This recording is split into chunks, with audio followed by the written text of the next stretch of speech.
Hello, everybody. Welcome back to the PLNR radio podcast. We are joined today by probably the coolest guest we're ever going to have.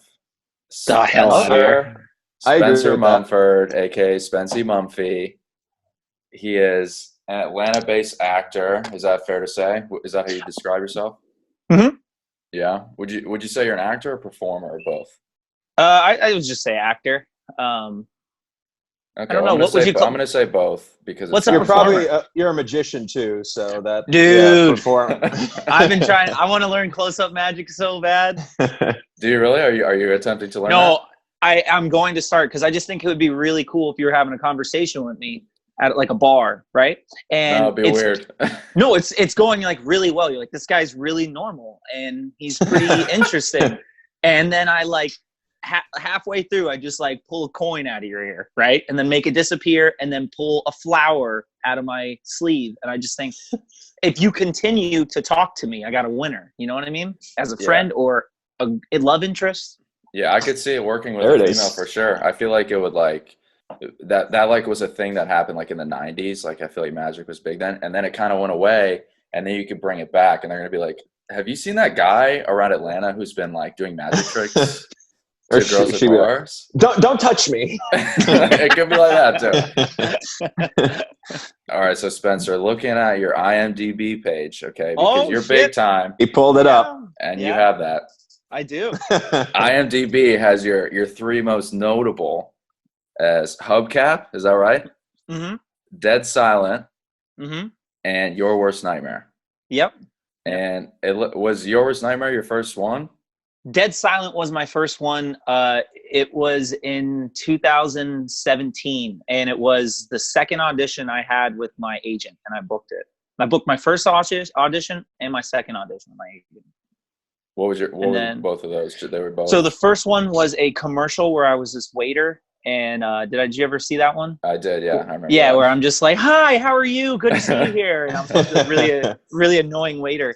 I think that's like that's my bread and butter. Really annoying guy. And so I did that, I was like, oh, okay. And then I booked Dead Silent as a killer.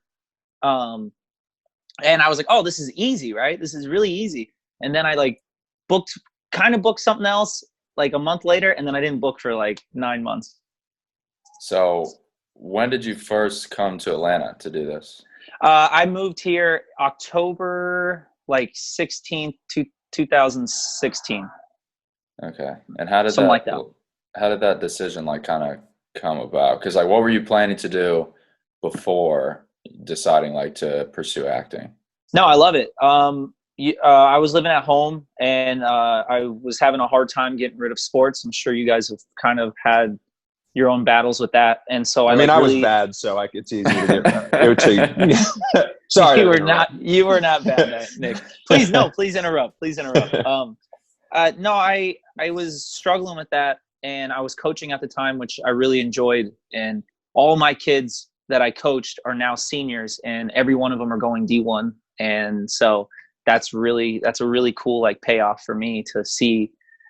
We were the number 4 ranked team in the nation, and we won 3 national tournaments, and I was the head coach of the team. And I was like, I could do this for the rest of my life. I could coach for the rest of my life. And I had originally went to school to be a broadcaster. And so I'm in this part of my life where I'm trying to figure out what I want to do at 23, 24, right? 23, 24. I'm trying to figure out what do I want to do?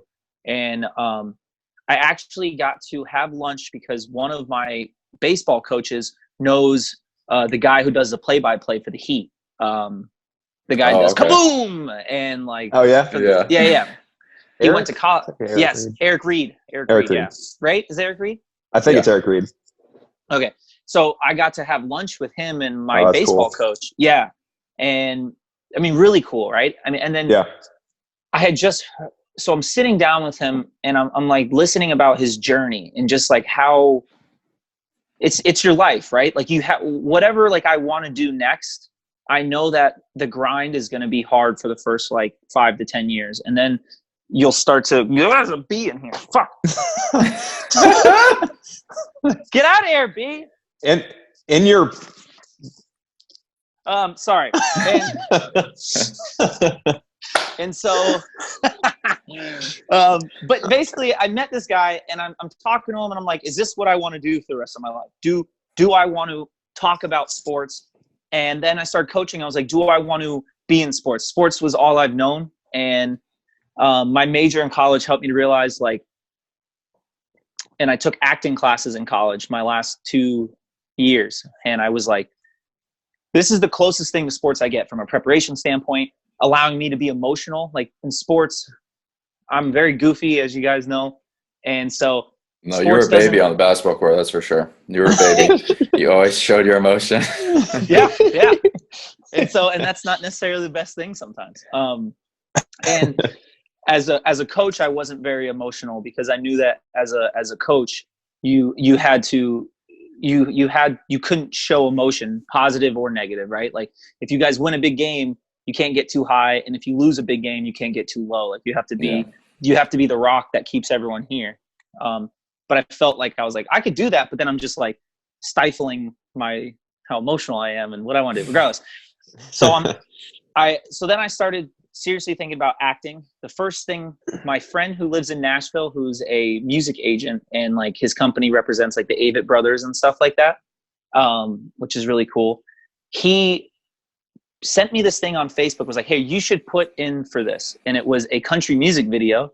And it was the first thing I ever put in for. I remember that. I think I remember that. Yeah. Wow. And I sent a picture of me at the Wynwood Walls, and they, out of like hundreds of people, they chose me. So I drove all the way up to Nashville, filmed that, came back to Orlando to coach a tournament. Like that was the summer. That was the summer. Yeah. Mm-hmm. It was the summer of 2016. And so then I was like, all right, well, that was really cool. Maybe this is what I'm supposed to do. And then I started thinking about, well, how do I go about this, right? Like what is a thing? So I'm just going to move to LA. I'm guessing I'm going to do what like Brad Pitt and Chris Pratt and like all these idiots do. And you're just going to move to LA and you're going to figure it out. Right. Right. And then my friend Hallie Ledbetter, who's an amazing person and soul. She works for Golf Digest. She runs her social media. Her dad's pretty famous in the golf world, David Ledbetter. We had a radio show in college together, which was awesome. And she set me up with this actor, Marcelo Tuber, who is a working actor. Like you would not know him. You wouldn't be like, oh, that guy. You might see him and be like, oh, okay. He was like in Corey. He was like in Corey in the Big House and stuff. So our generation kind of sees him a little bit. But so I got to go, when I went out to LA, I got to go meet with him, and he kind of was talking about the business, and like he brought up Atlanta.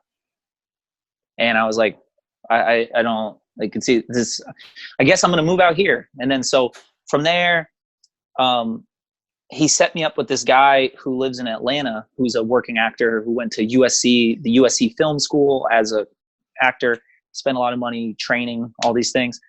Set me up with him, and then I talked to him on the phone. He was a former athlete too. So I talked to him on the phone. He's like, hey, Spence, like, you know, there's a really good opportunity to be had here in Atlanta, and you'll get a lot of opportunities.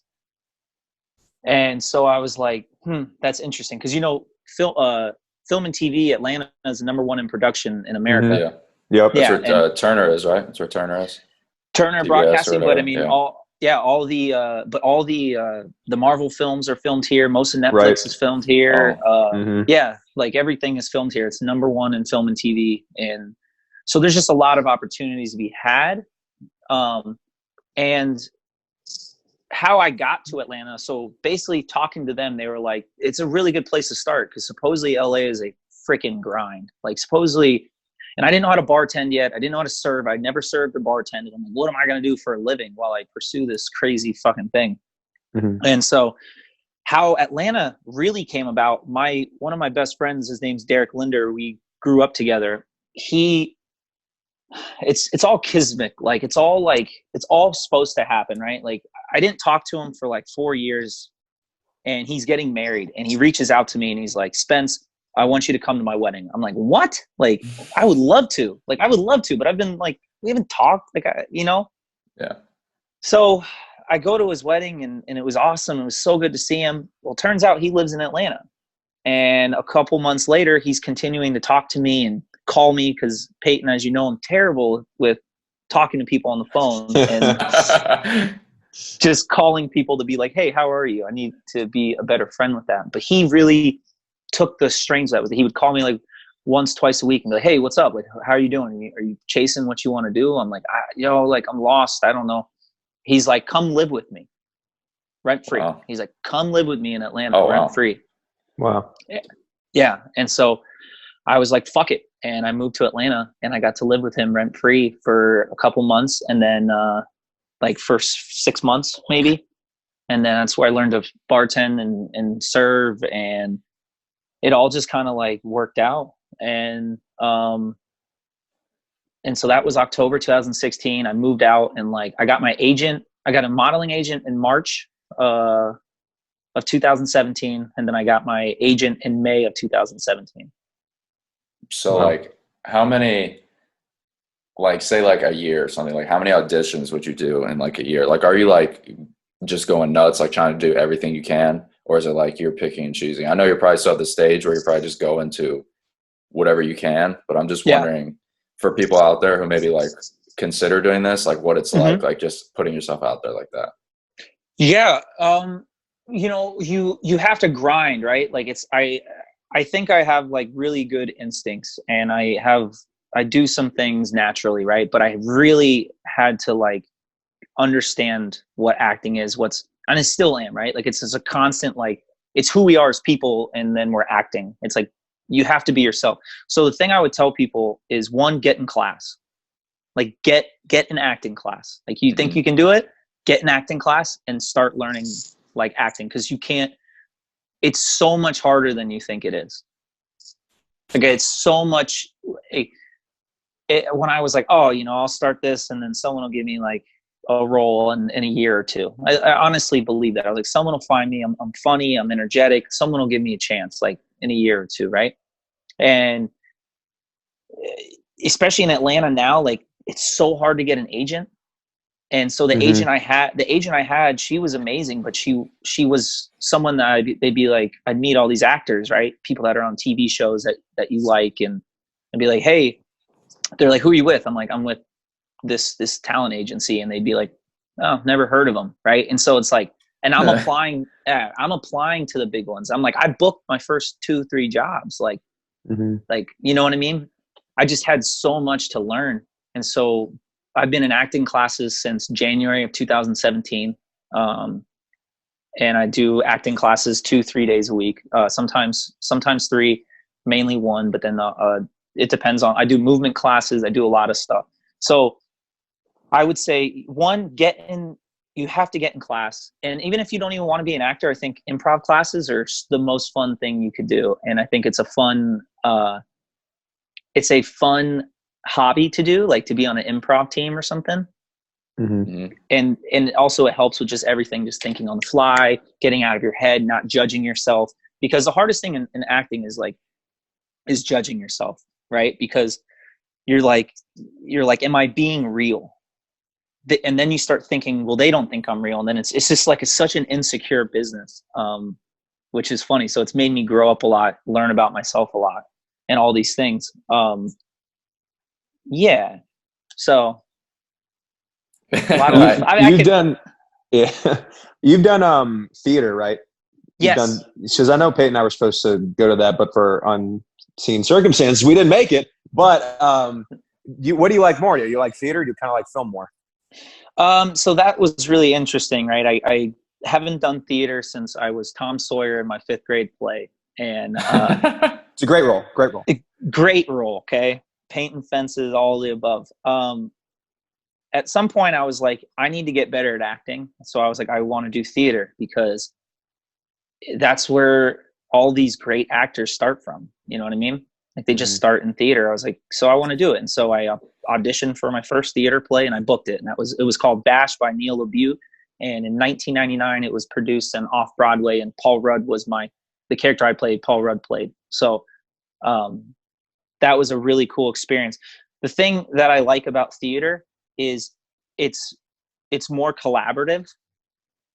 Like it's more fulfilling at times, because say if I'm say if I get to be on Ozarks, right? And I have like in Atlanta, a lot of the roles we audition for are like one line or like a couple lines, not like character arcs. Like I've been fortunate enough to audition for some pretty cool like characters and like characters that would have some arcs, which I'm so new at this that it's like crazy that I get those sometimes. Just because I don't really have the resume or the experience, right? But yeah, so it's like, say if I go on set, I'm on Ozarks for one day, which is $1,000, and I say 2 lines. Like I come in, I had a friend that opens up a door, and he's like, "You guys okay in here?" And then shuts the door, and it was $1,000. That was really good. That was really good.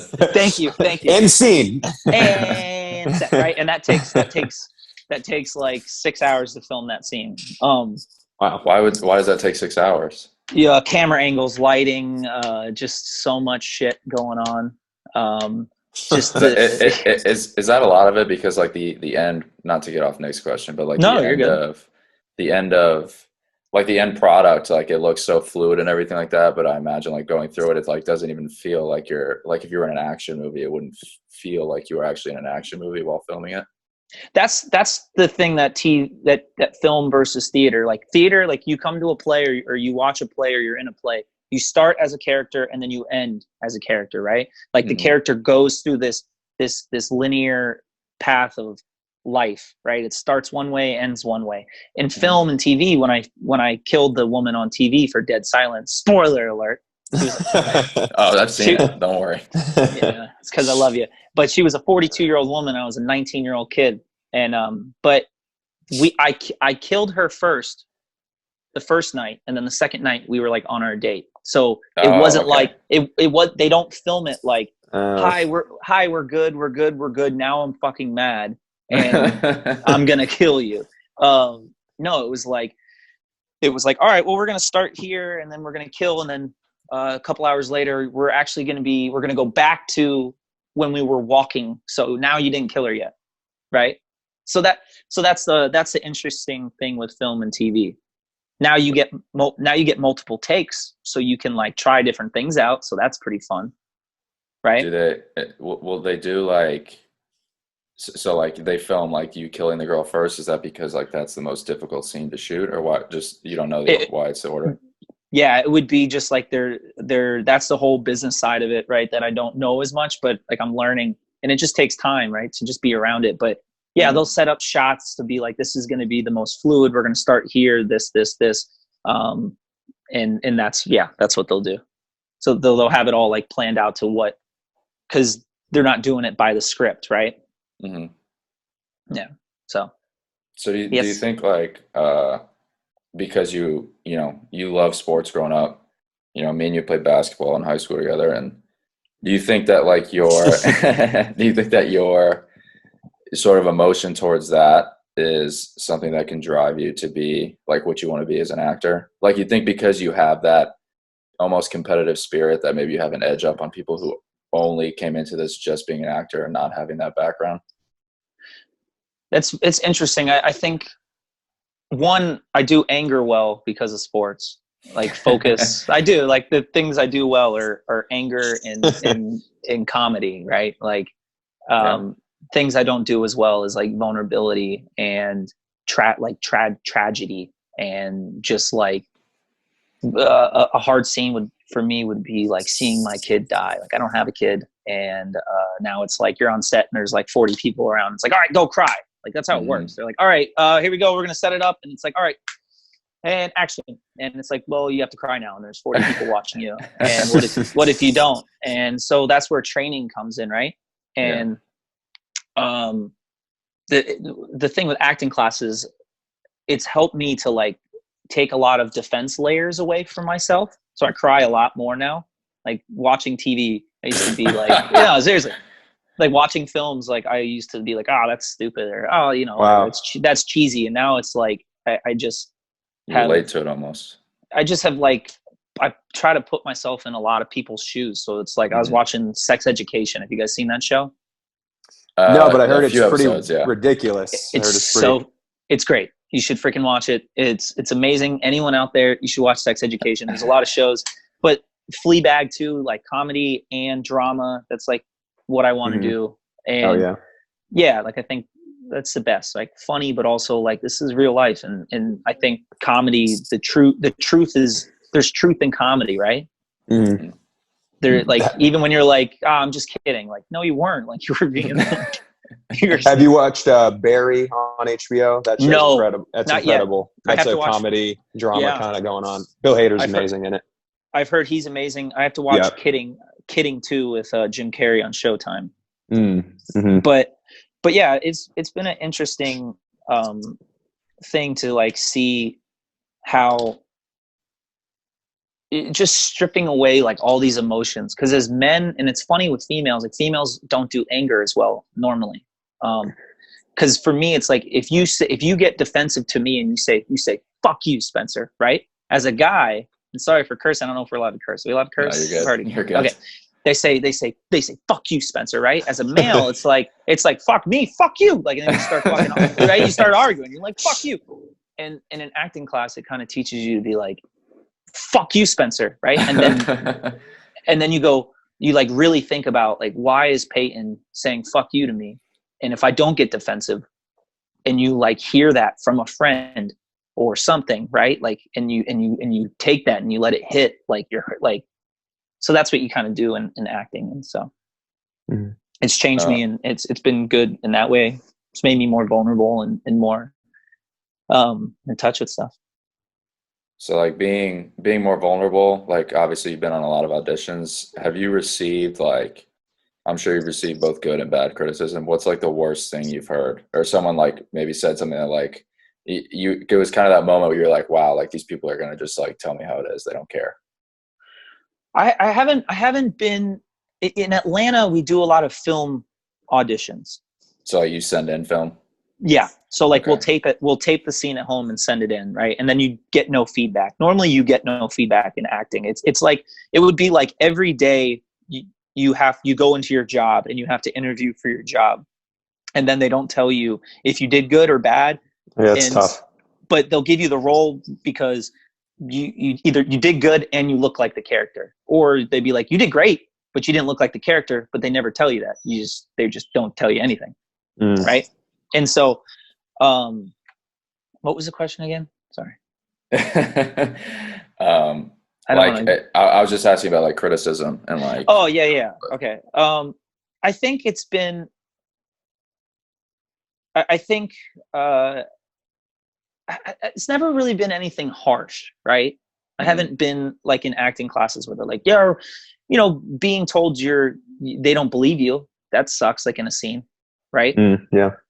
But then you look back and you're like, yeah, I really wasn't being believable, or I'm acting right now. Like I'm putting on this show instead of just being like, hi, I'm talking to you. Like we're talking, I don't know. Right. So it's like, I guess, so nothing crazy like that. It's just the rejection of seeing other people get roles, and then seeing other people, the comparison, like seeing other people doing well and on TV. And as an actor, it's everyone's like, it's just this battle of comparison. So from when I started till now, I've gotten so much better at just like being happy for people booking stuff, and just realizing like, one, it's a numbers game. I just have to put in so many numbers, right? And like just so many auditions. Like if you look at all these famous people that have made it, and they're like, yeah, I did over 5,000 auditions. Like, oh man, like people I know that are in TV shows, like they didn't book for 2 years. You're like, what? For 2 years? Yeah. And imagine like, this is what I want to do for a living. And it's like, well, I haven't booked any. Yeah, I haven't booked anything for 2 years. So it's like, it's intimidating, but the camera sees your insecurities, it sees your confidence, it sees everything. If you're desperate, it sees it, people see it. And so you just have to it's a grind, but I've been fortunate that your worst nightmare is supposed to come out soon. So that will be cool. I play an 18-year-old. An 18-year-old. Yeah, I've been auditioning. You got a baby face. If you shave. I've been auditioning for like 18 a lot.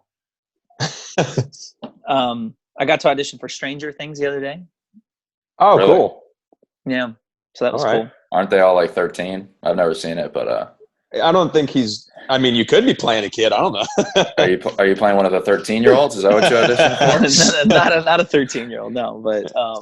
But that was a really cool experience and opportunity. I just did it here, right? It wasn't in the room because in Atlanta, supposedly they can see more people, and then the roles that we're going out for like aren't these like. It's not like a character that would be like.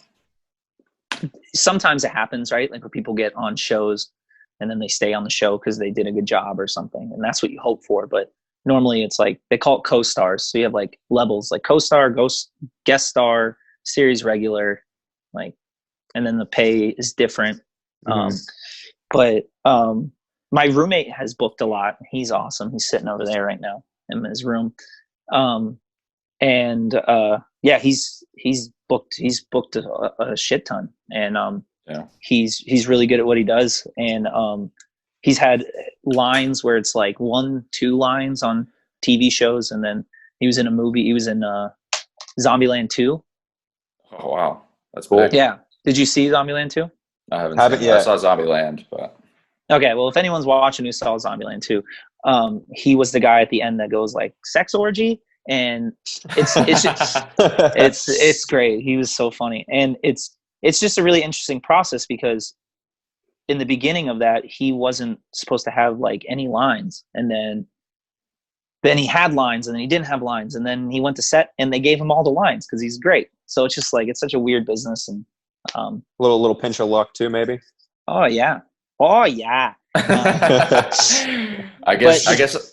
I imagined it like auditioning. It was like, like 3 people at like a fold up table, and you walk in and you're supposed to do it in front of them. And then like, they'll tell you like, hey, you're garbage, like to your face. It'd be like Simon Cowell. Yeah. I haven't, American Idol. I haven't done the LA stuff. And that's why I've heard LA's different. So did you ever see La La Land? No, I've heard, I've seen like scenes from it and stuff, but. Okay. You should watch it. It's amazing. But there's a scene. Ryan Gosling. Oh, he's the best. I'll tell you a story about Ryan. I got to work with Ryan Gosling, so I'll tell you. Get out of here, man. Yeah. Peyton's going to cry. I love that guy. But before I tell you about that, in La La Land, there's a scene where Emma Stone is like crying in this audition, and she's an actor, and she's like crying and having this moment, and like someone like answers the phone and it's like, hello? Like in the middle of her scene. So supposedly that was like based off something real. Like that shit happens in LA. In Atlanta, I couldn't imagine like being like crying, having this moment, and someone just being like, hello, and you're like, do I keep going? In Atlanta, they don't do as much in person. So when they do the in persons, they're very nice. And what they'll do is they won't, and that's where you have to like just be really confident with yourself, right? Because you'll do a scene and then they're going to be like, they're not going to tell you good or bad. They might say good, but like they'll be like, okay, that was good. Can you do it this way now, right? They're going to give you a form of direction to see if you can make changes on the fly, to see if like how you interpret it, right? So part of your brain could be like, oh, well, that one sucks, so now they want me to do it like this, so I must have sucked, right? And you can get in this insecure spiral, right? But you just be like, all right, that was a good take. Now they want me to try it this way. Yeah, I'll do that. And then you just do it, and you make adjustments, and you try to like make the thing different. So it's not really like, I haven't been in anything where it's like you're garbage, get out of here. I would want to say that to people. But as far as Ryan Gosling is concerned, I got to work on First Man. I don't know if you guys saw that. No, I haven't. The astronaut movie, right? Yeah. So I got to work 6 days on that. Not as an actor, but basically what we were doing is there was all the spaceship scenes. So it was Neil Armstrong's biopic, whatever it is. Right. And so I got to, for 6 days, I got to sit on set, and I was, for continuity purposes, I was NASA over like this loudspeaker. And then Ryan Gosling's in the ship, like 10, 15 feet away. I'm sitting next to Damien Chazelle, who's the youngest Oscar-winning director of all time. Like, wow. Yeah. Who directed La La Land and First Man and Whiplash. So I'm sitting next to him. He's calling me Spencer for 6 days, right? That was really just that is your name. That is your name. And he didn't have to do that. He's just been like, hey man, like it was just really cool. And to see to be on this huge freaking set. And then basically in the movie, when Ryan Gosling says Eagles landed, like I was playing NASA when they recorded that line. Like I was like, how are you doing? What's your 10-4? Blah, blah, blah. And they'd be like, the Eagles landed. And so that was dope. Wow. So basically, Ryan Gosling are pretty close and good friends. Oh yeah. He said bye, Spencer. He said bye, Spencer. So that was nice. Is said that bye true? to all of us. Yeah, it was said bye to all, because what we were doing is we were feeding them lines through earpieces. So I was playing NASA, but then there was someone that was like feeding him lines, and then the other two actors. But yeah, he was like bye. He said bye to like Amber and the other guy, and then it was like Spencer. Bye, Spencer. I was like, cool. All right. Is there like so like, you know, like in basketball terms, like if I were to go watch Stephen Curry in person, I'd be like, all right, this is obviously like one of the best of all time. Like being around Ryan Gosling, is there like a noticeable difference that like you see with him? I mean, one, it's Ryan Gosling, right? So everyone's like, he's pretty hot. He's pretty hot. There's no doubt. He's a normal person, right? So it's like, that's the interesting part. He's just a person. Yeah. But you know, he's a star power, right? Yeah. But also just like super cool. But also he was like really into his character, so it wasn't like he was going around like talking to a lot of people. Like he was come into his stuff, you know, maybe joke around with the other actors or the director, and then he was also a producer on that movie. The thing that when I was watching him, right, and I'm like watching the monitor that Damien Chazelle is watching, and so I got to see like how the movie was made, which is the greatest thing that could have ever happened for me. Like it was just this multi-million-dollar set that like I'm like, why am I here? This is the coolest fucking thing in the world. And there's my roommate. And so the thing that Ryan Gosling, when I walked away from it, I was like, yo, the camera's not there for him. Like the camera, he's having these moments and the camera's like circling him and all these things, and it's just so natural for him, and he's just so like real. I was like, yo, the camera's not there, because I don't care who you are, like especially starting out, you're like, I'm looking at you, Peyton, and we're having the scene. I can see the fucking camera over your right shoulder. Like I can see it. It's right there. Yeah. And there's a guy standing behind the camera.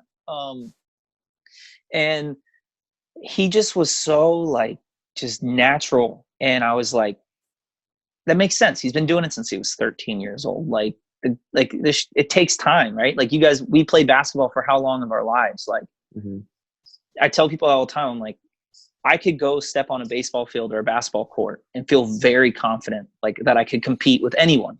You know what I mean? Like if you're like go guard, but if you're like go guard a 6'11" guy, I'd be like, listen, guys, I'm gonna get eaten up. I can't. I'm 6'1". I can't. Like it's just, you can't do it. It's just impossible. Because all I have to do is throw it off the backboard, catch it. I'm like, where's the ball? Okay. And so I just think with acting, it's the same thing, right? It's just like that's why I try to be in so many acting classes as I can. I wish financially I could be in like two a week consistently, but because it's just like, you have to put in that like work. Like you have to put in 10 years of acting just to just to start getting good. That's crazy. I feel like that's how it is with all that stuff though. Like film, for sure, TV, really anything. Even if you were doing broadcasting, it'd probably be 10 years of. And that's what I'm saying. When I talked about Eric Reed, it was like, oh wait, so you like put in all this groundwork and you've been doing this for 30 years, right? In the first 10 years, you just grinded, and it wasn't like, I was like, all right, so the next thing I do in my life that involves, because I didn't want to be in business. You could start a business and stuff like that, right? And be successful early on. I was like, the next thing I do, either coaching, I'm going to be traveling the country or traveling the Southeast or wherever I'm at, recruiting kids. It's going to be super lonely, right? And just like this grind, you're getting paid nothing. Or I am going to be a broadcaster, and I'm going to just like start by being like someone's coffee person. And I'm okay with that. Like I'll start there, and then you just grind, right? And so I was like, you know what? At the end of the day, I was like, coaching would fulfill me a lot. Talking about sports would fulfill me a lot. But I know that even if I reached the pinnacle of that, I would have been like, yo, I really wish that I would have done this, because like done acting, just because I think it's such a it's just something that I just think that I love, and so it's pretty cool. but I also do love coaching in sports, and I watch so much basketball, guys. Like, you have no idea.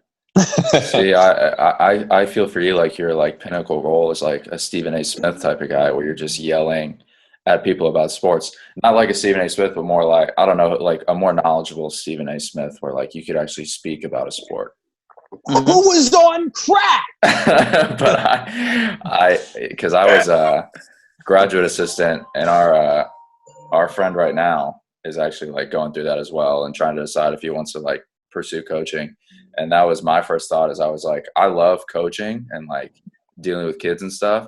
Yeah. But I didn't want to recruit. I didn't want to go on all these trips all the time. And it's literally like, you see coaches get their first head coaching job at a D1 when they're like 45. And you're like, okay, well, I don't know if that's for me. Yeah. You're halfway there. It's a grind. Shut your mouth.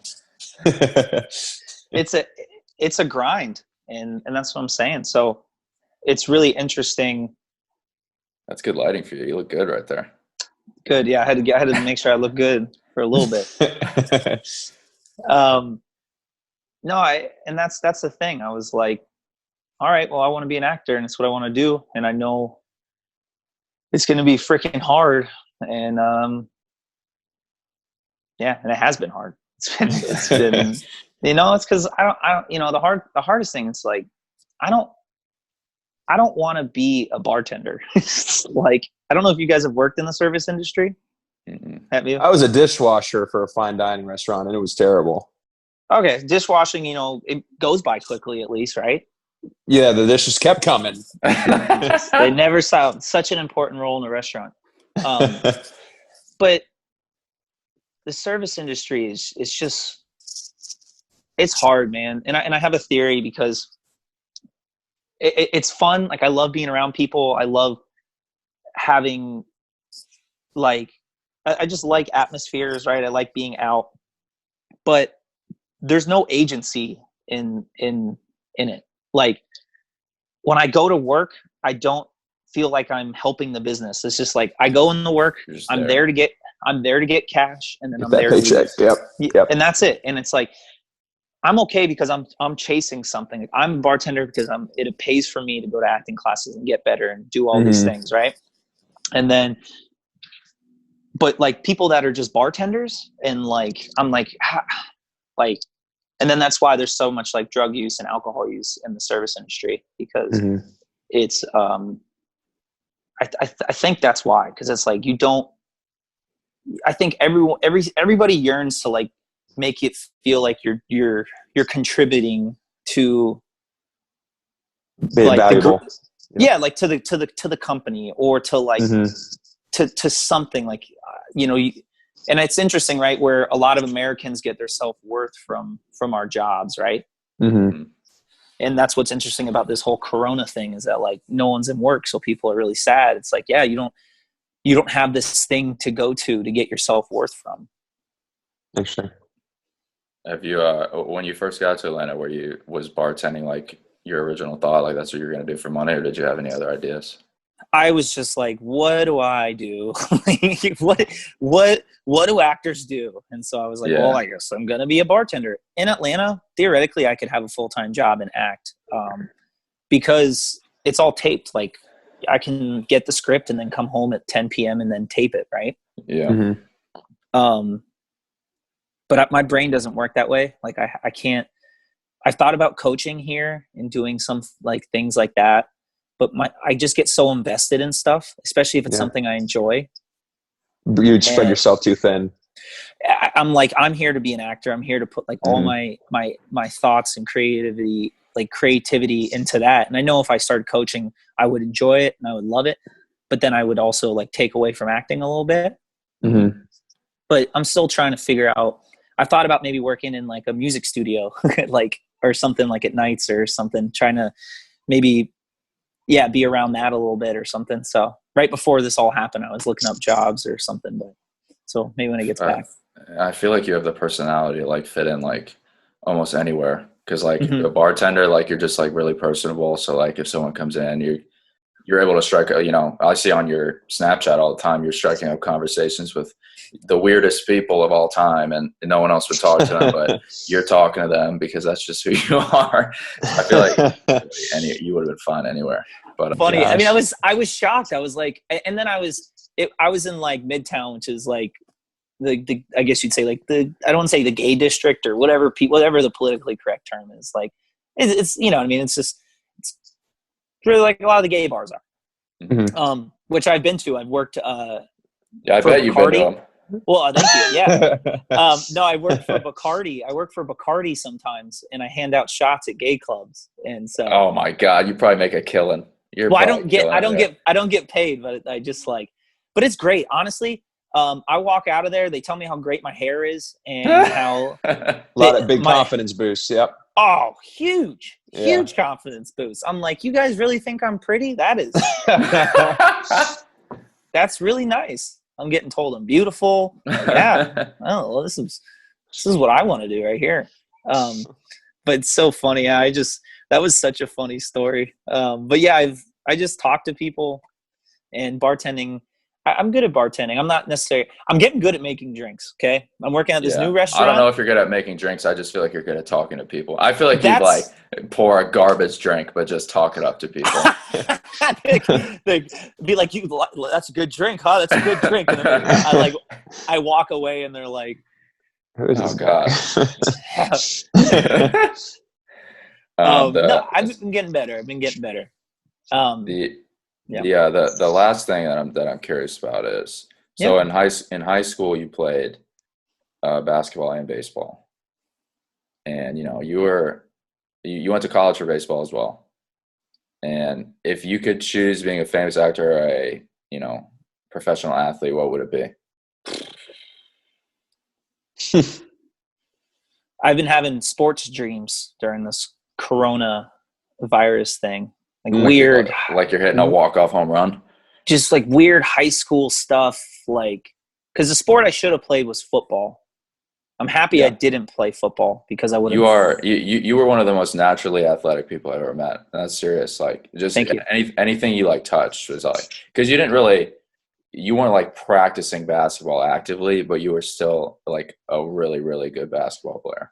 And it's funny, I didn't practice it as much because everyone in my life was like, yo, you're 6'1", you can't really dunk. And I was getting looks from like the Phillies in high school, or the Nationals in high school. Yeah. I'm like, oh, okay, this is more realistic. I've thought about it. I'm like, I honestly think I would have had more fun playing basketball in college just because it suits me emotionally better. And then I play against a lot of guys. I'm like, yo, I'm a lot quicker than most of these people. And so I've thought about that. But what would I want to do? What's really interesting, and that's why I'm like, it's all kismet or whatever the word is. Like, it all happens for a reason. Kismet. Thank you. Yeah, you're welcome. Sorry. As you can see, my best roles are being an idiot. But kismet, that's hilarious. I think the part of being a professional athlete, besides competing, I just love competing. I think I miss that the most of anything in my life. It would have been interactions with fans, and it would have been interactions with fans and doing commercials and making, I don't know, just all these things that are not baseball or not basketball. And so acting is not as linear. It's so right. And in baseball, it's but the cool thing about acting is I can do this for the rest of my life. Mm-hmm. I can do this till I'm 80 if I'm lucky. Unless you get ugly. I mean, if you get but ugly, then maybe I'll get better roles that way or something. Clint Eastwood. I was just thinking about Clint.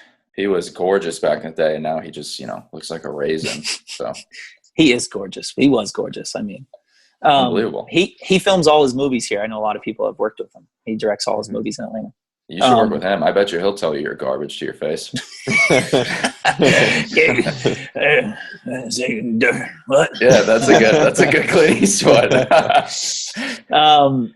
No, I think it's hard to say now. I wish I could like wake up and compete every day. I don't miss my body hurting. Yeah. Like so you guys both agree with that. Like competing, I miss that. Like that would be such amazing thing. However, I'm learning so much more about life now, and I'm meeting so many different types of people acting that I love it. Like I met my roommate through acting, and I played D&D like with him. And like I've never played. Have you ever played D&D before? Dungeons and Dragons. Dungeons and Dragons. No, not no. Exactly. And that's okay. But it's just like, as my athlete Spencer would have never had the opportunity. And yeah, you were really mean to people. You were a bully in high school and used to push people around, and you called people nerds. Please don't tell people that. I am such I'm just kidding. Spencer was one of the, all right. So technical difficulties, we're back, but I was talking about you in high school, Spencer. The first thing I remember noticing about you was, I was like brand new and I hadn't really met anyone yet. And the morning news came on and you were the anchor for the morning news. And I was like, that guy looks really familiar. And then you used to do this segment called Spencer Verse, where you would go to other people's sports and stuff, and you would like kick field goals against them or like try to like score a goal on someone. Oh my gosh. Do we have this recorded somewhere? I wish, dude. In the archives? It was hilarious. And then the other thing is, because we were talking about, you were playing D&D with one of your friends, and you, our basketball coach was the dean of the school, and I would walk by, go into the dean's office, and you would just be sitting in his office watching Dragon Ball Z during class or something. And I was like, dude, this guy just does what he wants, man. I love that. That's so funny. Nick, I don't know if you know much about me and Peyton. Peyton was a freshman my senior year. Yep. And I didn't play varsity my freshman year because I probably wouldn't have gotten much run. I'd have been good at defense, but I just wouldn't have gotten much run. But being on JV sucked. And Peyton was on our team. You were super small as a freshman. Very. He also taught me to Euro step when I was a senior. So he was a freshman, I was a senior. He taught me the Euro step. So that's hilarious. He probably could have been my skills coach. And I remember we did the fall and we played this, like we went undefeated in the fall, and it was like amazing. And we were fucking cooking people. And then Coach Dean Ullman was like, hey, like, where should we put Peyton? And I was like, you have to put him on varsity. I was like, you can't, like, he's not going to get much run, but like, you can't put him on JV. And so like, I fought for him. And wow, you owe everything to Spencer. Yeah, he does. He owes everything to me. No, I was just really happy to have him there. I mean, I just liked him. And then I don't know, was I a dick to you at all? Yeah, you used to always like pants me and stuff and like push me into lockers and stuff like that. Swirlies. No, I'm just kidding. I feel like I was like with that team, like our JV team was just terrible. And like I would have had to take every shot, and that's not even like my personality anyways. But then I just feel like I got along with you guys. Like me and you are so close. I'm so close with Mike, who he was a senior at the time. Chris I was close with, and he was a junior at the time. It was just like everyone who was already on varsity, like those were who I was close with anyways, just because I was so mature for my age, and like I was just super cool. And really deep voice probably as a freshman. No, I probably didn't get a deep voice till like I was a sophomore maybe. But went through some puberty. Yeah, I had some bodily changes that started late happening. Bloomer. But I think Nick has a question. We do a would you rather every now and again. So every podcast do a little would you rather segment. I got a weird one for you. Please. So would you rather forget who you are every time it rains, or every time you walk in a room you forget why you walk into that room? When it rains, do you ever get back to yourself? I would think so. Maybe you find clues. You maybe ask somebody, who am I? I don't know. Like memento type stuff? I guess so. Well, what does Peyton have to say about it? I would love to hear him ridicule my would you rather. Is it like 50 First Dates? Or is it like, because you're saying every time it rains I forget who I am, but then when do I remember who I am? Or does it when the sun comes out? Is that what it is? Ooh. No, it's like it's clean slate. You don't know who you are. Clean slate. I mean, the way that I would, so if I was to choose that one, I would move to somewhere where it doesn't rain a lot. But I think at least it would be terrible, but for my personality, I think it would be hilarious to walk into a room and not know why you're in that room anymore, and then try to figure it out. Imagine going like to the bathroom and I don't know, you just don't remember. I don't know.